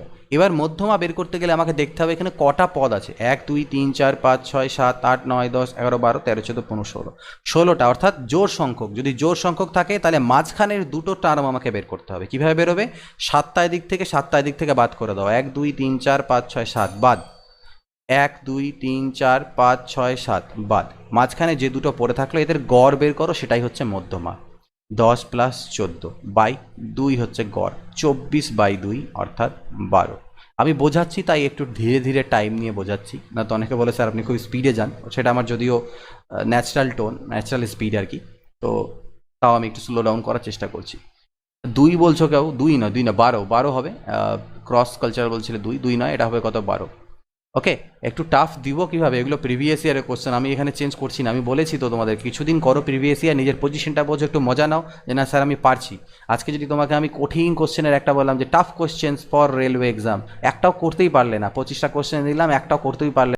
দেখো বলছে দুটি পাইপ এক্স এবং ওয়াই একটি ট্যাঙ্ক ভর্তি করতে পারে যথাক্রমে 24 আর 32 ঘন্টায়। একটা পাইপ 24 ঘন্টায় ভর্তি করে আর আরেকটা পাইপ 32 ঘন্টায় ভর্তি করে। যদি দুটি পাইপকে একত্রে খুলে দেওয়া হয়, যদি দুটি পাইপকে আমি একত্রে খুলে দিই তাহলে কতক্ষণ পরে প্রথম নলটাকে বন্ধ করে দেবো যাতে ট্যাঙ্কটা ভর্তি হতে 16 ঘন্টা সময় লাগে কেবলমাত্র, মানে টোটালিতে 16 ঘন্টা। কনসেপ্টটা কি, আগে তো আমরা এটা বের করি যে এ 24 ঘন্টায় ভর্তি করে, বি 32 ঘন্টায়, তাহলে এদের লসাগু কত? 96, 24 4 96, 32 3 96, অর্থাৎ এ পাইপটা বা এ নলটা 1 ঘন্টাতে 4 ইউনিট জল ভর্তি করে, আর বি 1 ঘন্টাতে 3 ইউনিট ভর্তি করে, আর টোটাল ট্যাঙ্কের ক্যাপাসিটি 96 ইউনিট। এবার গল্পটা হচ্ছে, আমাকে বলেছে টোটাল ট্যাঙ্কটা 16 ঘন্টাতে ভর্তি হবে, কতক্ষণ পরে আমি কাকে বন্ধ করে দেবো? দুজনকে একসাথে চালু করেছিলাম, প্রথম নলটাকে কতক্ষণ পরে বন্ধ করব। এবার দেখো কনসেপ্টটা হচ্ছে, প্রথম নলটাকে আমি বন্ধ করেছি, দ্বিতীয় নলটাকে তো বন্ধ করিনি, তাহলে দ্বিতীয় নলটা প্রথম থেকে শেষ অবধি 16 ঘন্টা ধরেই ও কাজ করে গেছে, 16 ঘন্টা ধরেই জল ভরে গেছে। দ্বিতীয় নল বলতে বি 1 ঘন্টায় 3 ইউনিট জল ভরে, তাহলে 16 ঘন্টাতে 16 3 48 ইউনিট জল তো ও একাই ভরেছে। তাহলে 96 থেকে 48 বাদ দিলে বাঁচলো যে 48, এই 48 ইউনিট কে ভরেছে? এ নলটা। আর এ নলটা 1 ঘন্টায় ভরে 4 ইউনিট, তাহলে 48 ইউনিট কত ঘন্টায় ভরেছিল? 12 ঘন্টা। তার মানে এ নলটা 12 ঘন্টা অবধি চালু ছিল, তারপর বন্ধ করে দিয়েছি। এটাই হচ্ছে আমাদের অ্যান্সার। এইভাবে ভেঙে ভেঙে দেখলে পরে জিনিসগুলোতে কোনো জটিল নেই। যখন বোঝাচ্ছি তখন টাইম লাগবে, বা তুমি যখন বাড়িতে প্রথম প্র্যাকটিস করবে এইগুলো ভাঙতে টাইম লাগবে, বাট এগুলো মাথায় সেট হয়ে গেলে টাইম অ্যান্ড ওয়ার্কের কোয়েশ্চেন্সগুলো পরীক্ষায় অনেক সময় ঘুরিয়ে দেয়, ডিটো ফর্মুলা বেস দেয় না, এখন লাস্টে বলে এর এত পার্সেন্ট কাজ কত দিনে করবে, এই করবে। কনসেপ্ট ক্লিয়ার থাকলে টাইম অ্যান্ড ওয়ার্কেরগুলো তোমরা ইজিলি করতে পারবে। 14 নাম্বার বলছে 7টি শিশু যাদের জন্মদিন যাদের জন্মদিন একদিন পরপর 7 বছরের জন্য, মানে কি বলছে, জন্মদিন এক পরপর 7 বছরের জন্ম, জন্মদিন এক মানে একই ডেট বলতে পারো, একই ডেটে কিন্তু পরপর 7 বছরে জন্মেছে। বয়সে বড় 3 শিশুর বয়সের যোগফল হচ্ছে 63 বছর, আর বয়সে ছোট 3 শিশুর বয়সের যোগফল কত হবে? মানে 7 জন শিশু আছে, 1 বছর পর পর একই ডেটে ওদের জন্ম হয়েছে। তো তাদের মধ্যে সব থেকে বড় যে 3 জন শিশু, তাদের বয়সের যোগফল 63 বলছে, তাহলে বয়সে ছোট সব থেকে এরকম 3 জন শিশুর বয়সের যোগফলটা কত হবে? তো আমি যদি প্রথম শিশুটাকে, মানে কি বলছে, ধরে এরকম করে জন্মিয়েছে, আমি যদি মনে করি প্রথম একটা শিশু এক্স এখন জন্মালো, তারপরে 1 বছর পরে আরেকজন জন্মেছে, ঠিক এরকম করে করে যদি ধরো x+2, ঠিক আছে, x প্লাস, তারপরে এরকম করতে করতে আলটিমেটলি কত অবধি হবে? x+6। Okay, thank you Subrata. আচ্ছা, এটা অ্যান্সার কত করছো তোমরা? 12/4 বলছো, 12/4 দেখে নিই। তো দেখো, সাপোজ আমি বলতে চাইছি আজকে একটা শিশু জন্মালো, তার 1 বছর পরে আরেকজন জন্মালো, তার 1 বছর পরে আরেকজন জন্মালো, এরকম করতে করতে 6 বছর শেষে গিয়ে আরেকজন জন্মালো, তাহলে তো 7 জন শিশু হলো। এবার এদের মধ্যে সব থেকে বড় শিশু কোনটা হবে? মানে আলটিমেটলি আমি বলতে চাইছি, এখান থেকে ধরলাম, কিন্তু কনসেপ্টটা হয়ে যাবে যে সব থেকে বড় যে শিশুটা তার বয়স হবে কিন্তু এটা x+6 বছর। আজকে যদি ধরে নাও আমার এত সাল, কোনো একটা সাল হয়, তাহলে x সাল হয়, x বছর 2004 2020, তাহলে বড় শিশুটার বয়স আলটিমেটলি কিন্তু x+6 হবে। মানে আমি ধরলাম এখান থেকে, কিন্তু গল্পটা হবে এরকম, যখন এই শিশুটার 7 বছর পার হয়ে গেল তখন এর বয়স হচ্ছে x+6, তার এইভাবে করে কমতে কমতে এই শিশুটা হচ্ছে এখন যে জাস্ট জন্মেছে আর কি, এরকম ভাবতে পারো। এবার গল্পটা হচ্ছে, তাহলে 3টে বড় শিশু যদি লাস্টের দিকেরগুলো যাদের বয়স, তাদের বয়স কত? একজনের x+6, একজনের x+5, আর একজনের x+4। এদের 3 জনের বয়সের সমষ্টি কত হবে? 3x+15, 3x+15, এটাই আমাকে দেওয়া আছে 63। তাহলে 3x = 15টাকে এপাশে নিয়ে গেলে মাইনাস হবে, 5-এর পরে 8 13 48, তাহলে x = 3 16 তে 48, x এর মান কত হলো? 16। তাহলে x এর মান যদি 16 হয়ে যায়, তাহলে আমাকে বলেছে ছোট যে শিশু 3টে তাদের বয়সের সমষ্টি কত, অর্থাৎ এদের 3 জনের বয়সের সমষ্টি কত হচ্ছে? 3x+3, তাহলে এখানে আমি মান যদি বসাই x এর, তাহলে 16 3 48 প্লাস 3 51।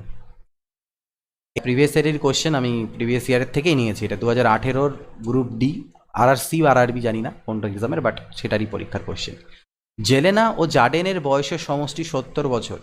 5 বছর আগে জার্ডেনের বয়স ছিল জেলেনার দ্বিগুণ, তাহলে জার্ডেনের বর্তমান বয়স কত? ঠিক আছে, জার্ডেনের বর্তমান বয়স কত?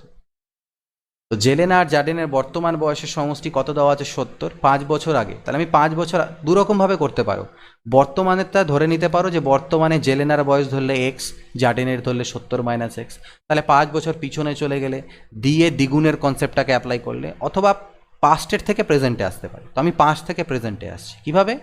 আমি ধরে নিচ্ছি 5 বছর আগে জেলেনা JELEN, আমি ইংরেজিতে লিখছি, আর জার্ডেন। তো 5 বছর আগে বলছে জার্ডেনের বয়স ছিল জেলেনার দ্বিগুণ। তাহলে জেলেনার যদি বয়স তখন এক্স হয়, তাহলে জার্ডেনের বয়স ছিল 2x। এটা আমি 5 বছর আগে। তাহলে এখন 5 বছর পরে গিয়ে জেলেনার বয়স কত হয়ে যাবে? x+5, আর জার্ডেনেরও বয়স হবে 2x+5। এখন এদের বয়সের যে সমষ্টি সেটা আমাকে 70 বছর বলা হয়েছে, ঠিক? তাহলে দেখো 3x + 10 = 70। তার মানে 3x = পাশে 10 বাদ গেলে 60, অর্থাৎ x = 20। x এর মান কত পেলাম? x এর মান পেয়ে গেলাম 20। তাহলে আমাকে কি বলেছে? জার্ডেনের বর্তমান বয়স কত? তো জার্ডেনের বর্তমান বয়স হচ্ছে আমার 2x+5। তাহলে 2x+5 মানে কি 2x+5, x এর মান 20 পেয়েছি। তাহলে 20 × 2 = 40, আর 5 × 45। তো আমি কি করলাম? 5 থেকে প্রেজেন্টে টেনে আনলাম। তোমরা যদি চাও প্রেজেন্ট থেকেও পাস্টে যেতে পারো। একজনের বয়সকে x ধরলে, আরেকজনের 70 - x ধরলে। তাহলে 5 বছর আগে এর বয়স ছিল x-5, আর এর বয়স ছিল 65 - x। তখনকেও কনসেপ্ট অ্যাপ্লাই করতে পারো যে এর বয়স হচ্ছে এর বয়সের দ্বিগুণ। এইভাবে করে বের করতে পারবে x এর ভ্যালুটা, যেভাবে তোমাদের মনে হয়। 45ই অ্যান্সার আসবে। দেখো এটা ট্রাই করো। দুজন ব্যক্তি অথবা 3 জন মহিলা, দুজন ব্যক্তি অথবা 3 জন মহিলা একটি কাজ 30 দিনে শেষ করতে পারেন। তাহলে 6 জন পুরুষ ও 1 জন মহিলা কাজটিকে কত দিনে শেষ করবেন? দুজন মহিলা ব্যক্তিকে আমি এম দিয়ে বললাম, পুরুষ, দুজন পুরুষ হওয়া উচিত ছিল অ্যাকচুয়ালি, যাই হোক। দুজন পুরুষ একটা কাজকে 30 দিনে করতে পারেন। আবার সেই কাজটাকেই যদি আমি মহিলাদের দিই, তাহলে 3 জন মহিলা মিলে সেই কাজটাকে 30 দিনে করতে পারবেন। এই হচ্ছে গল্প, ঠিক? তো এখান থেকে দেখো 30 কাটা দুপাশে, m/w = 3/2। অর্থাৎ আমি বলতে পারি একজন পুরুষ একদিনে 3 ইউনিট কাজ করেন, এটা তার দক্ষতা, আর একজন ওমেন 2 ইউনিট কাজ করেন। এটা হলো তাদের দক্ষতা বা এফিসিয়েন্সির অনুপাত। তার টোটাল কাজ কোনটা হলো? এটা বা এটা, দুটোর মধ্যে যেটা কেন সেটাই টোটাল কাজ। তো টোটাল কাজের পরিমাণটা আমি টোটাল ওয়ার্ক কীভাবে বের করে? এখানে মান বসিয়ে দিতে হয়। এই পাশে বসাও বা এই পাশে বসাও। এখানে বসাচ্ছি 3 ইন্টু ওমেনের মান কত? 2, একজন ওমেন করেন 2 ইউনিট, ইন্টু 30। এটা হয়ে গেল টোটাল কাজ। 30 × 2 = 60, 180 ইউনিট কাজ হচ্ছে টোটাল। এবার বলছে এই 180 ইউনিট কাজকেই যদি আমি একজন মহিলাকে, মানে 6 জন পুরুষ এবং একজন মহিলাকে কাজে লাগাই, কত দিনে হবে? একজন পুরুষ একদিনে কত ইউনিট কাজ করেন? 3 ইউনিট। তাহলে 6 জন পুরুষ একদিনে কত ইউনিট কাজ করবেন? 18 ইউনিট। একজন মহিলা একদিনে কত ইউনিট কাজ করেন? 2 ইউনিট। তাহলে একদিনে 20 ইউনিটের কাজ হবে যদি 6 জন পুরুষ আর একজন মহিলাকে লাগাই। তাহলে 180 ইউনিট কাজ করতে গেলে কত দিন লাগবে? 9 দিন। 20 দিয়ে কাটলে 9, টোটাল 9 দিন টাইম লাগবে। ঠিক আছে? ভেঙে ভেঙে বোঝাচ্ছি বলে কিন্তু টাইম লাগছে না, এগুলো কোশ্চেন খুবই উইদিন সেকেন্ডসের কোশ্চেন, বুঝতে পারছো? ওকে, এবার কি বলছে? দুটি স্টেশনের মধ্যেকার দূরত্ব 390 কিমি। একটি ট্রেন মোট দূরত্বের 182 কিলোমিটার 56 কিমি পার ঘন্টা গতিতে এবং 108 কিলোমিটার যায় 72 কিলোমিটার পার ঘন্টা গতিতে। বাকি দূরত্ব ট্রেনটি অতিক্রম করে 1.525 ঘন্টায়। তাহলে যাত্রার পুরো দৈর্ঘ্য পথে ট্রেনটার গড় গতি কত ছিল? গড় গতি বের করার জন্য মনে রাখবে টোটাল ডিস্টেন্স, কতটা ডিস্টেন্স টোটালিতে গেল আর টোটাল কত সময় লাগলো। তো টোটাল ডিস্টেন্স তো 390 গিয়েছে, ঠিক আছে? টোটাল ডিস্টেন্স তো 390 কিলোমিটারে গিয়েছে। টোটাল ডিস্টেন্স 390 কিলোমিটারে গিয়েছে, ক্লিয়ার? এবার টাইমগুলো আমি যদি বের করি, প্রথম ক্ষেত্রে দেখো 182 কিলোমিটার গেছে 56 কিলোমিটার পার আওয়ার স্পিডে। তো এখানে মোট 3টে টাইম হবে, টাইম 1, টাইম 2, টাইম 3। তো টাইম 3টা আমাকে দিয়ে দেওয়া আছে 1.25 ঘন্টা। 1.25 ঘন্টা মানে 1 পূর্ণং 25/100 যদি করা যায় এখানটাতে, আলটিমেটলি 1.25 ঘন্টা মানে হচ্ছে এখানটা আলটিমেটলি 1 পূর্ণং 1/4, অর্থাৎ 5/4 ঘন্টা। এটা আমাকে দেওয়া আছে, বাট বাদ বাকিগুলো টাইমটা দেওয়া নেই। তাহলে আমি টাইম 1টা বের করবো কীভাবে? Distance by speed. 182 কিমি গেছে 56 কিলোমিটার পার আওয়ার স্পিড, এটা হচ্ছে টাইম। তাহলে 4 দিয়ে যদি কাটি, 4 4 16 না, 2 দিয়ে কাটি, 2 28, 2 নং 18, 2 1 2, 7 4 28, 7 13, 13/4। তাহলে প্রথম টাইমটা হচ্ছে 13/4। সেকেন্ড টাইমটা বের করবো কীভাবে? টাইম 2 কীভাবে বেরোবে? কত গিয়েছিল? 108 কিমি গেছে, কত স্পিডে? 72-এর স্পিডে। 36 × 2 = 72, 36 × 3 = 108। এতটা টাইম লেগেছে বাকি ডিস্টেন্সটুকু, অর্থাৎ 108 যেতে। তাহলে এটা হলো টোটাল টাইম, এটা টোটাল ডিস্টেন্স 390। লসাগু যদি নিচে করো তো 4 লসাগু হবে, 4 1 4 মানে 13, 2 দুনা 4 মানে 6 হয়ে গেল, এটা হয়ে গেল 5। এবার এই যে নিচের 4টা এটা তো পাল্টি খাবে, পাল্টি খেতে উপরে যাবে, তাহলে নিচে কত হলো 13 6 19 আর 5 হলো 24। আমার জায়গা শর্ট তাই আমি মুছে মুছে করছি। এখানে হলো 24, 4 6 24, 6 6 36, 6 5 30, 65 কিলোমিটার পার আওয়ার তার টোটাল যাত্রাপথের গড়। ঠিক আছে। 22 নম্বর বলছে কি a প্লাস 1/a এর মান যদি 8 হয় তাহলে a cube plus 1/a cube কত হবে। তো এখানটায় আমরা অ্যালজেব্রা এটা কোশ্চেন, a কিউব 1/a কিউবকে আমরা 1/a তার হোল কিউব লিখতে পারি, কারণ 1 কিউব 1 হয় a কিউব। তার মানে বেসিক্যালি এটা a প্লাস b, এটাকে b মনে করলে a cube plus b cube. a cube plus b কিউবের ফর্মুলা হয় a plus b whole cube minus 3a into b into a plus b। আমাদের অ্যাডভান্স ম্যাথসে কিন্তু অনেক ফর্মুলা মুখস্থ রাখতে হবে। এটার মান দেওয়া আছে 8, তাহলে 8 কিউব, a তো কাটা যাবে, তাহলে 3 ইন্টু হবে 8, 3 ইন্টু 8। ওকে ওকে, তাহলে দেখো এখানে কি হলো, 8 কিউব 512 আর 8 3 হচ্ছে 24, 512 থেকে 24 বাদ দাও 488। কত হচ্ছে 488। মৃত্যুঞ্জয় মণ্ডল 1983। মাঝে মাঝে যাদের নামগুলো আমি চোখে পড়ছে নিয়ে নিচ্ছি। 1983, 19 এখনো পৌঁছে কেন বলছে। 24 নাম্বার দেখি কি বলছে, সমকোণী ত্রিভুজ দেওয়া আছে। একটা সমকোণী ত্রিভুজে থাকা দুটি বাহু হচ্ছে 1.5 এবং 2 সেন্টিমিটার। তাহলে এর পরিবৃত্তের ক্ষেত্রফল কত। সার্কাম সেন্টার, পরিবৃত্তের ইংরেজি কি circum centre, sorry circum circle. Circum সার্কেলের যে রেডিয়াস সেটা বের করতে বলেছে। একটা সমকোণী ত্রিভুজ, এই সমকোণী ত্রিভুজের সমকোণ বা 90 ডিগ্রির সাথে লাগোয়া যে দুটো বাহু আছে, একটার মান বলছে 1.5 সেমি, আরেকটার মান 2 সেমি। তাহলে বলছে এর যে পরিবৃত্ত, অর্থাৎ এর যে পরিবৃত্ত মানে এই যে এরকম যে বৃত্তটা হবে, এই যে পরিবৃত্ত, এই বৃত্তের ক্ষেত্রফল কত হবে। তো বৃত্তের ক্ষেত্রফল বের করতে গেলে বৃত্তের ব্যাসার্ধ দরকার। তো তার জন্য একটা কনসেপ্ট আছে, যেটা মানে একটা প্রপার্টি, সেটা যদি তোমাদের না জানা থাকে তাহলে তোমরা কোশ্চেন করতে পারবে না। অ্যারিথমেটিক আর অ্যাডভান্স ম্যাথসের মধ্যে পার্থক্য এখানে, অ্যারিথমেটিকে তাও চেষ্টা করতে পারো কমন সেন্স দিয়ে, বাট অ্যাডভান্স ম্যাথসের যদি তোমার সেই কোশ্চেনটাকে করার জন্য যে ফর্মুলাটা বা যে প্রপার্টিটা কাজে লাগবে, যদি জানা না থাকে তুমি করতে পারবে না। আর যদি জানা থাকে খুব ইজিলি করে নেবে অ্যারিথমেটিকেরও আগে। এটাই হচ্ছে বেসিক ডিফারেন্স। তো সমকোণী ত্রিভুজের ক্ষেত্রে মনে রাখবে পরিবৃত্তের যে কেন্দ্র বা পরিকেন্দ্র বা সার্কাম সেন্টার, সেটা হচ্ছে তার অতিভুজের মিডিল পয়েন্ট, অতিভুজের মিড পয়েন্ট। সমকোণী ত্রিভুজের অতিভুজ বা হাইপোটেনাস, তার যে মিড পয়েন্ট সেটাই আমাদের হয়ে যাচ্ছে তার পরিবৃত্তের কেন্দ্র হয়। তাহলে এটাই হচ্ছে পরিবৃত্তের কেন্দ্র, তার মানে এখান থেকে এইটুকু হচ্ছে তার ব্যাসার্ধ। আমাকে তাহলে আগে অধিভুজের এটার বাহুর মান বের করতে লাগে। এর বাহুর মান বেরোবে কীভাবে, অতিভুজ ইজ ইকুয়াল টু আমরা জানি √, লম্ব স্কোয়ার প্লাস ভূমি স্কোয়ার। তার মানে 1.5 এর স্কোয়ার মানে 2.25, আর 2 এর স্কোয়ার 4, তার মানে 6.25। আর 625 বর্গমূল কত হয়, 25 হয়। আর দশমিক যেহেতু আছে তাই এক ঘর পরে দশমিক, এখানে 2 ঘর পরে আছে তাই রুটে হয়ে গেলে এক ঘর পরে আসবে, অর্থাৎ 2.5 হবে। এটা যদি 2.5 গোটাটা হয় তাহলে রেডিয়াসটা আর এর মান অর্ধেক আর, সেটা হবে কত 2.5/2, এইটা অর্থাৎ 1.25। এত হয়ে গেল রেডিয়াস। তাহলে এর ক্ষেত্রফল চেয়েছে, বৃত্তের ক্ষেত্রফলের ফর্মুলা হয় πr²।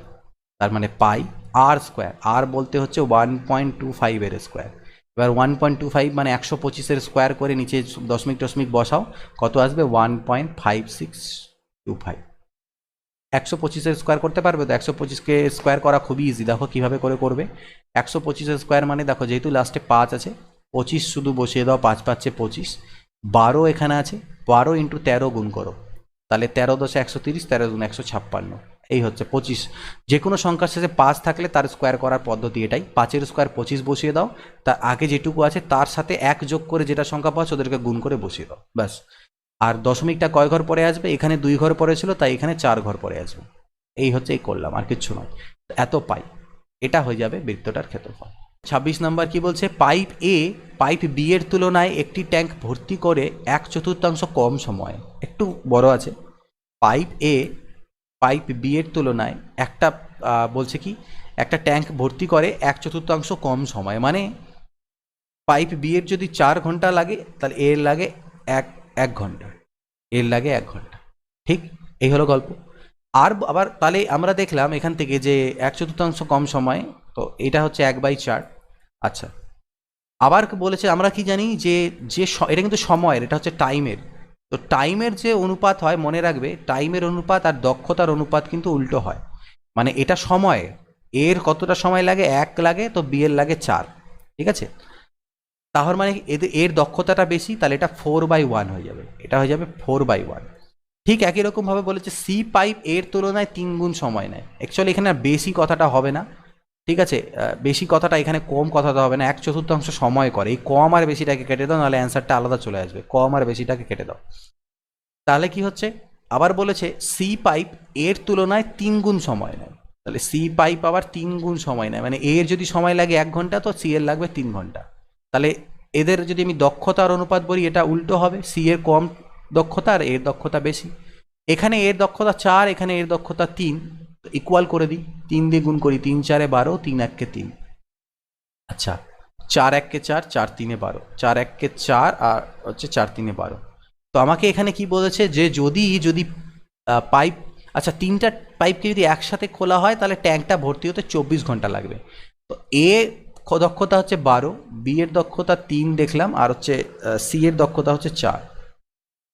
1 মিনিট, এখানে না 9 হবে, এই জায়গাটা 3 হবে। 1 সেকেন্ড, 1 সেকেন্ড, এই কমটা ঠিক আছে, এইটা কমই হবে, এটা কমই হবে। একটু বলে নিই আমি, এখানে টাইপিংয়ে মিস্টেক আছে, মানে টাইপিং মানে কোশ্চেনটা ভুল আছে, আমি একবার করে বলছি। পাইপ এ পাইপ বি এর তুলনায় একটি ট্যাঙ্ক ভর্তি করে 1/4 কম সময়, এটা কম ঠিকই আছে, 1/4 কম সময় হবে এটা। অর্থাৎ যদি বি এর 4 লাগে, তাহলে এর 1 কম লাগে, মানে 3 লাগে, এটা ঠিকই আছে। বাট এখানটায় আমাদের এটা হবে না, এটা বেশি হবে না, 3 গুণ হবে ওটা শুধু। তাহলে এখানে আমার এটা যেটা দাঁড়াবে, এটা নিচে 3, তাহলে 3 দিয়ে গুণ করলে এটা 9 হয়ে যাবে, অর্থাৎ বি এর হবে 9। তাহলে টোটাল যদি করো, তাহলে 12 আর 4 16 আর 9 হচ্ছে 25। ওকে, দেখে নিচ্ছি, আই থিঙ্ক কিছু একটা ভুল মনে হচ্ছে আমার হচ্ছে, আমি দেখে নিচ্ছি তাও। আচ্ছা, আমাকে বলেছে টোটাল যদি করে, তাহলে 24-এ তাদের হয়ে যায়, আই থিঙ্ক 24 বা 19, আমি এটা কোশ্চেনটাতে একটু গন্ডগোল আছে, লেট মি সি। 24 ঘন্টাতে হয়ে যায়, তো একসাথে কাজ করলে তো ধরেন 25 কাজ করছে, 30.4 অ্যান্সার আসবে। আমার হয়তো মিস্টেক হচ্ছে কোথাও।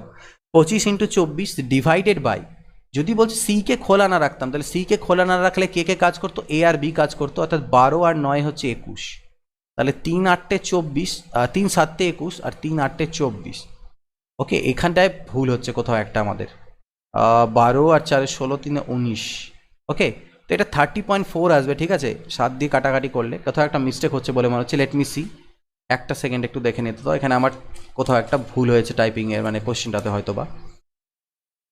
লেট মি সি, 1/4, 3/1, 12 4 16, 3 19, 12 আর 3 15, 12 আর 3 15, ঠিকই আছে।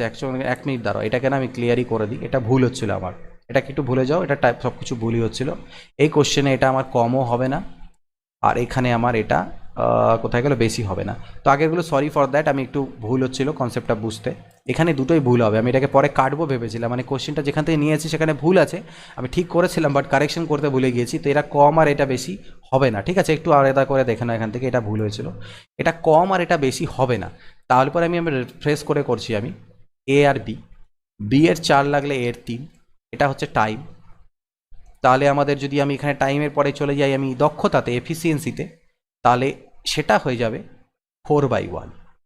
আবার এখানে যেটা বলেছে সিআর এর, তাহলে 3 গুণ বেশি সময় নেয়, সি পাইপ এর তুলনায় 3 গুণ বেশি সময় নেয়, সি পাইপ এর তুলনায় 3 গুণ বেশি সময় নেয়, মানে বেশি তো হবে না, 3 গুণ সময় নেয় হবে, তাহলে এটা হবে, তাহলে এফিসিয়েন্সিটা হয়ে যাবে 1/3। এবার ঠিক আছে, এখানে এর মানগুলোকে আমি সমান করব, তাহলে 3 4 12, 3 1 3, অর্থাৎ প্রথমে যেটা করছিলাম সেটাই ঠিক ছিল, 4 1 4, 4 3 12। তার মানে এ হয়ে গেল 12, বি হয়ে গেল 3, আর সি হয়ে গেল আমার 4। তাহলে তিনজনে মিলে যদি একসাথে কাজ করে, তাহলে 12 4 16, 3 19, 12 4 16, 3 19 ইউনিট কাজ হবে। তিনজনে যদি একসাথে কাজ করে, তাহলে 19 ইউনিট কাজ হবে, আর ওরা বলছে 24 ঘন্টাতে কমপ্লিট করে দেবে। তাহলে 1 ঘন্টায় হয় 19 ইউনিট, তাহলে 24 ঘন্টাতে টোটাল কাজ হবে, এটা হয়ে গেল টোটাল কাজ, এটা হয়ে গেল টোটাল কাজ। এবার বলছে এই টোটাল কাজটাকে যদি আমি সি পাইপটাকে না খুলতাম, শুধু এ আর বিকে খুলতাম, কত সময় লাগতো। তাহলে এ আর বি মিলে 1 ঘন্টায় করে, 12 আর 3 15, তাহলে এই কাজটা করতে কত নেবে, 3 5 15, 3 8 24, 8 9 72, 2 হাতে 7, 8 1 8, আর সাথে 15/5, তাহলে 30.4। ঠিক, এটা হবে অ্যান্সার। তো ওটা আমি একটু এই কম আর বেশিটার জন্য আমার মাথাটাই গুলিয়ে যাচ্ছিল। তো যাই হোক, এই দুটো হবে না, এখানে কেটে নিও, আমি যখন তোমাদের পিডিএফটা একটু পরে দিয়ে দেবো